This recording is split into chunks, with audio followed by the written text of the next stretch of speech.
বাবা এতক্ষণে ঘুম ভাঙলো এক পাশে ঠাম্মি আবার এক পাশে দিদুন। হ্যাঁ বাবারে তোমার দুটো বউ। হ্যাঁ দুটো বউ। আর বল কিছে দুখানা বউ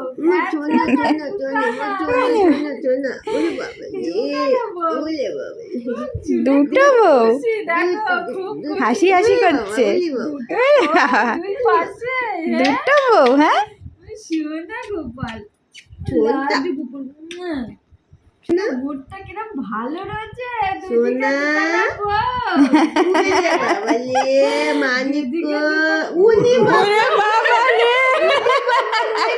বউ রয়েছে করে না করে না করে হেসে দাও তুমি তো আদুলি